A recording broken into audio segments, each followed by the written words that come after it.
Ayan, I'm really glad that I could have you on Filme Shilmy. I mean, just to think that almost a decade ago I was watching your film and to be in conversation with you, it's very special. So thank you. Anuj, where are you based out of?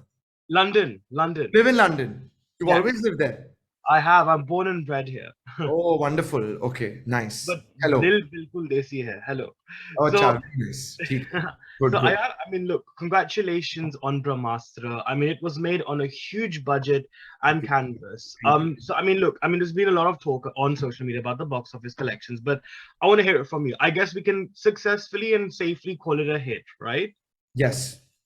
Wonderful. Great. Great No, no, in, yeah, absolutely. absolutely. Yeah. Yes, the film has done really well at the box office. We're very happy. Good. I'm really happy to hear that also. I mean, look, the movie combines visual effects with Hindu history and spirituality. So tell me, how easily and readily did you cope with the new technologies involved? And what impact did COVID actually have on your plans as well? So, all these things that you mentioned, both Hindu history, which was something new that I was kind of approaching in my work as a filmmaker, compared to everything I'd done before. Mm-hmm. And then, of course, what your question was about, which is technology, was again a completely new thing for me, and it was very honestly a new thing for our industry in general. The kind of visual effects that we were taking on, even as an industry. When you do something, even if another group of people or one film has done it, overall as an industry, it becomes easier to do it again, because there are people who've worked on projects like that you can hire, work with, and the industry kind of grows as a whole every time something new happens. But Brahmastra technology, creating effects of like fire, other astras, these animal shaped astras, this had not happened. It had not been visualized or executed. So it was a completely new learning curve, Anuj, completely new.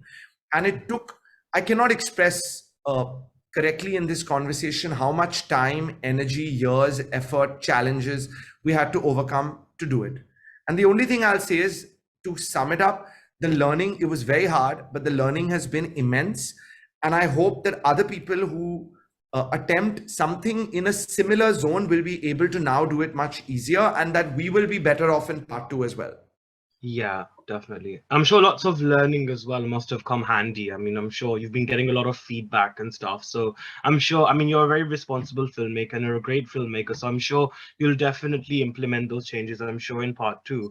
But, Ayan, one thing that I've taken away from your films, and I think the reason why I personally am very attached to your movies, is that ideas of self-discovery, and I would say second chances in life, are very prominent themes in your movies. I mean, when working on the lead characters, be it Sid, Bunny, or even Shiva, do you feel like these characters reflect yourself in certain ways as Yes, well? absolutely. To say it, I want to say, I feel like my style of filmmaking is such that I tend to approach writing a script with some amount of something personal that I leave in the writing, in the work, because I feel like that gives it a certain charge. If I have not really shared something of what I feel about life and the way that I feel about life, like some sense of soul will not be there in the work. So Yes. definitely, I think that there is a part autobiographical thing going on with my lead actors, at least so far. And it's probably why they are also so similar in age to the age that I am. Yeah, Um, true. and so there's definitely a little bit of that. But I don't tend to approach it in a very, very academic way. I also tend to approach it a little bit in an emotional way, and so it's often through the putting together of the film that the character arc and the exact sort of like feeling of the character comes alive. In many ways, it's like making the movie is also like exercising those demons and those thinkings and those feelings within me. And then, like by the end of the film, I feel like I've solved it in some way, especially this personal, autobiographical journey that we're talking about, that the characters go through. So, yeah. And there's a If lot of that answers darkness.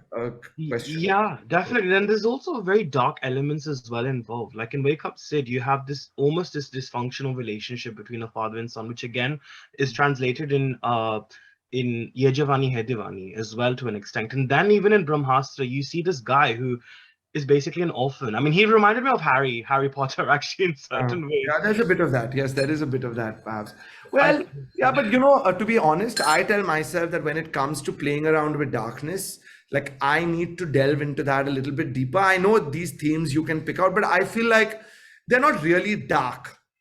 yeah. You know, like just by the token of the world we live in and what's been represented in cinema, and like when you even see like the cruelty of like certain villainous characters in certain films, when you see like a show like Game of Thrones, like I feel like those are like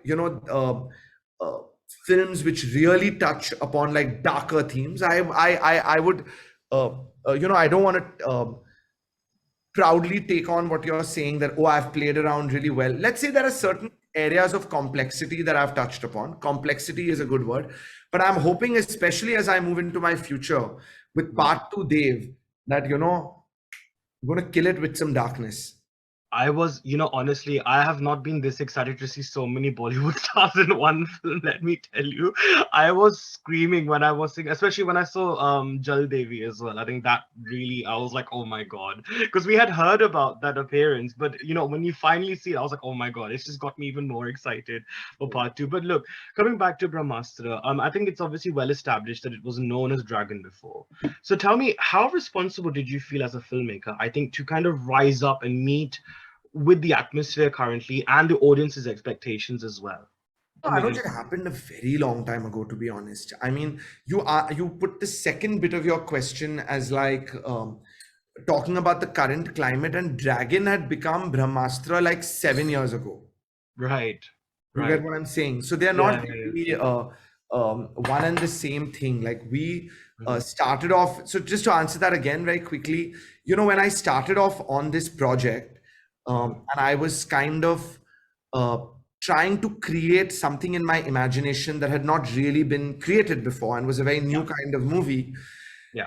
I was definitely drawn to wanting to create a visual effects, entertainment, fantasy trilogy, which really took its roots and its inspiration from Indian spirituality. That was a very clear header on the film.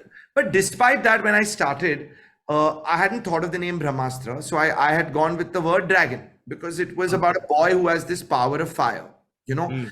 But literally, as we spent, like, as I really started to write out the script, and understand like what fire means in Hindu culture, what the difference really is between the word Agni and, when you speak, say the word fire in just, in the Western context.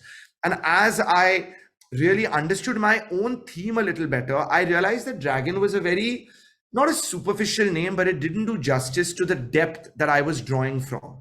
It was not even frankly, a truly Indian concept, the concept of a dragon. It's a very cool word, and it kind of like, I still think there's a cool film out there that could be called Dragon, but just the themes that I wanted to draw from, like Dragon only scratched the surface of it. It didn't go as deep as I wanted it to. And then I realized that the whole film was actually, while it is about this boy who is, the protagonist who has the power of fire within him, actually the trilogy is all about this really powerful object from ancient India that survives. And so it made more sense to name the film after this particular object that the whole fight is about, kind of like, the Lord of the Rings or something. And so that's when we moved to Brahmastra.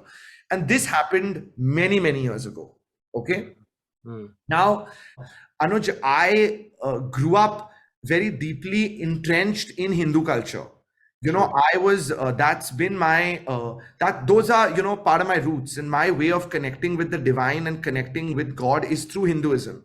Yes. And there are a lot of beautiful philosophies in Hindu culture, in Indian culture, which are very dear to me.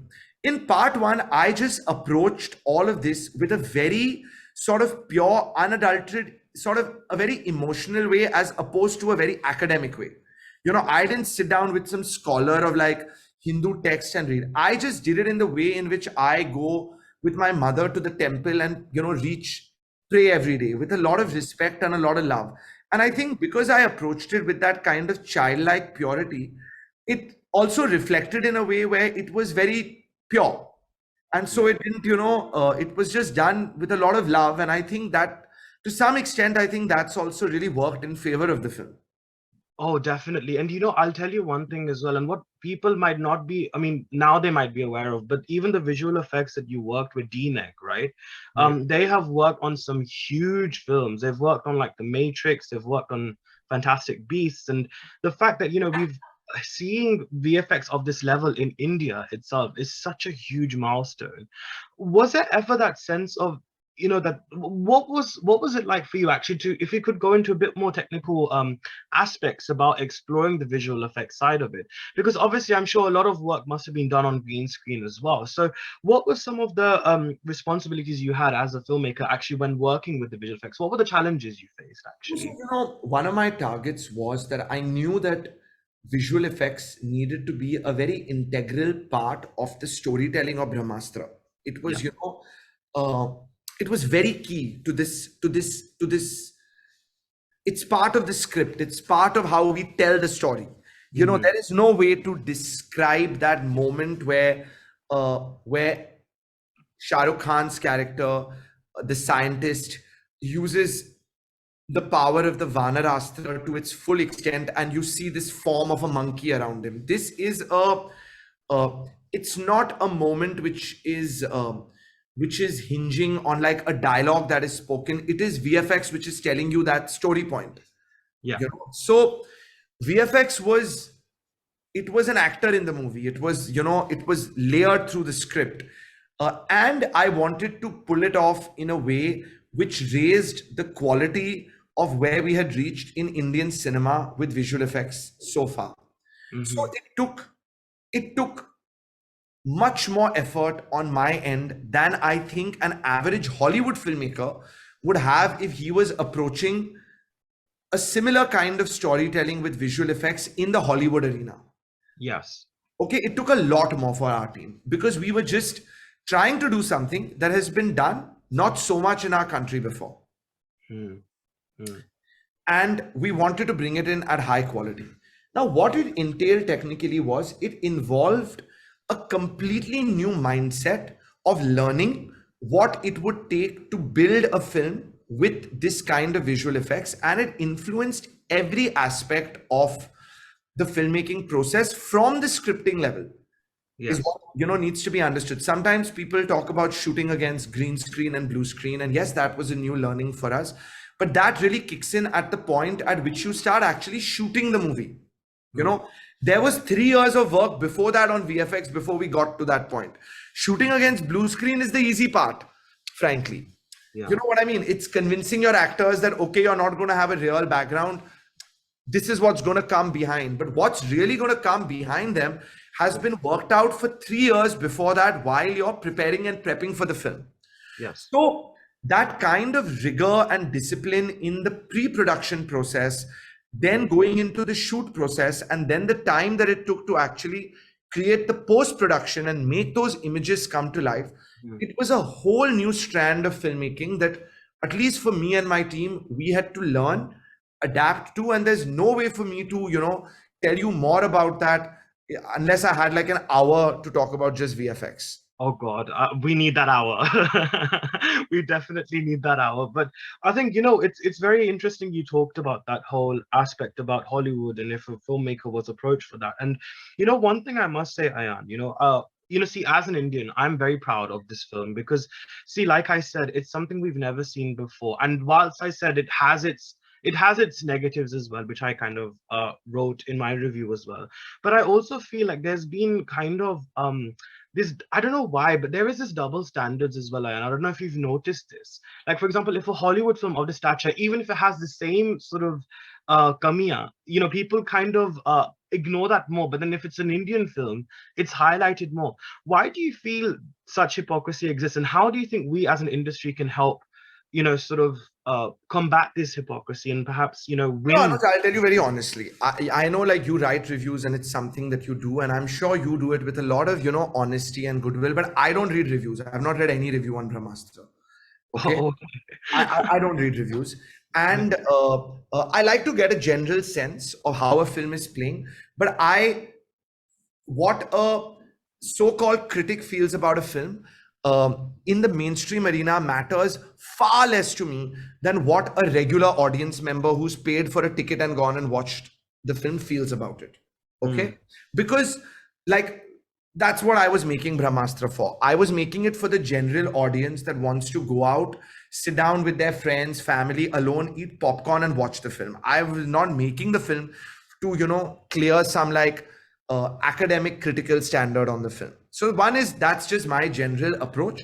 However, of course, I'm always listening to feedback in general, and even a broad reviewer feedback at some point will reach me. But broadly, I want to say that for me, the audience is king.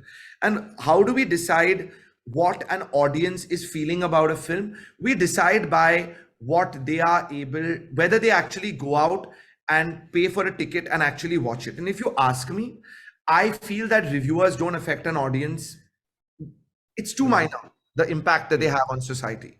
I feel like eventually the word of mouth that an audience actually spreads after having watched a film is actually what drives people into the cinema. There's a reason why, like, if we accept that Brahmastra has some mixed reviews, not all 4-star reviews, and lots of people who had issues with it. By that standard, there are a lot of films that have like 4-star reviews, but they have no box office collections.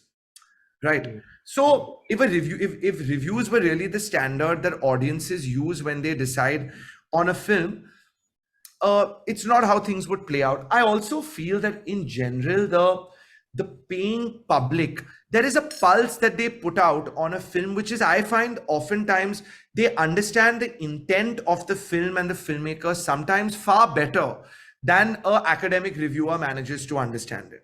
Okay, so that's my general sort of grasp. What do I feel about the hypocrisy and all?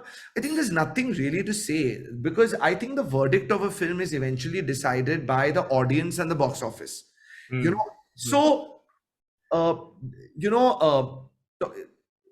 talking about hypocrisy would mean giving some amount of importance to the hypocrisy of reviewers, and I just don't think about it too much. I'm like, if a film has to do well, the audience will bring in box office. If it's not done well, the audience won't bring in box office.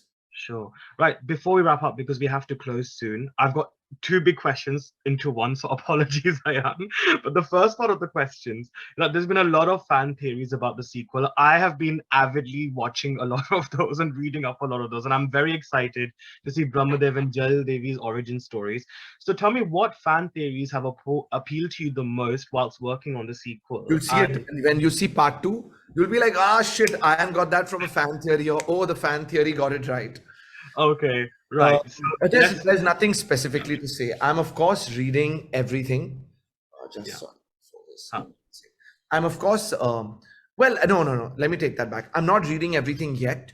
I have a general team that is collecting all the fan theories, and I'm waiting for all the hype and hysteria to settle down on Brahmastra. And then when we calmly get into the writing of part 2, I'm going to read a lot of those theories. Okay. Right. But I generally am very excited that, people are speaking about the film and getting invested in this universe, because that's why we built the film. And you'll have to wait and see which fan theories have aligned with what I have in my mind and which haven't. Right. Okay. And the final part of my question was, next year is a very big year for you, because it also marks a decade, I think, since Yeh Jawaani Hai Deewani had released as well. No, that's not. Oh, since Yeh Jawaani, right? I thought you meant. Yes. Right. So over this decade, what is your perspective towards this film now in comparison to when you first made it back then? You're talking about Yeh Jawaani Hai Deewani? Yes. I feel down like memory lane. it fully down memory lane. I feel like one of the things. So my feeling on it is that in some ways, my holiday after Brahmastra, and by holiday I mean just taking a little bit of a mental break from it, and giving yourself a few days to, you know, live life a little simply, spend a little time with my loved ones, with my parents, you know, maybe go on a little vacation with them. It hasn't happened. I'm still very much in this Brahmastra, you know, music is still coming out if you're following the. Oh yeah, yeah. I'm loving Russia, by the way. I'm in love with Russia. I cannot So tell you. Russia is out, and you know, we have something really special coming up in the next couple of days, and we have our entire music album getting launched, and we're still like, you know, figuring out like some stuff on part 2 and the Astraverse, and you know, we're kind of like setting up our future before we take a little break. Yeah. One of the first things that I will do is what I've said to myself is, on that true day off, is I will revisit Wake Up Sid and Yeh Jawaani Hai Deewani, because they are very loved pieces of my soul, which have been with the general public and the general audiences a lot over the last 10 years without me having any time to truly cherish it and remember the person I was when I made those films. So that's what I'll say about Yeh Jawaani Hai Deewani, that I do want to go back to it to remember the boy who I was when I made that film, and meet that person again. And listen, it's a part of my, it's you know, every film that at least I have made, I'm sure this is the same for a lot of filmmakers, it's literally like a child of yours, you know, like a piece of my Baby. soul. Is Yeah. why I think I won't be able to make that many films in my lifetime, because I give so much to every film I'm trying to make. And it's just a part of me, and I'm waiting to meet it again. And I think I'll always look back at it with a lot of love and nostalgia, and you know, a very, very full heart. Absolutely. Well, look, Ayan, I must tell you, you have no idea how huge this is for me to actually be in conversation with you. I have always manifested an interview with you, and I'm so glad. Thanks to the Disney Thank you, team for Anuj. making this That's happen. so sweet. For Thank you, and stay tuned into our journey and the Astraverse and part 2, and hope to speak again Brahmastra. soon. Can you please release merch and send them to London, please? I am dying to have a piece of merch from Brahmastra, We have honestly. to, good that you've put it out there. We'll manifest it in the universe. We need to get going on that journey. Definitely wonderful. But wishing you all the very best, Ayan, and thank you so much for giving us a very homegrown, powerful fantasy, spiritual adventure film, Brahmastra. It's a really special film. So thank you once again, Thank you so Ayan. much, Anuj. Take care. Bye.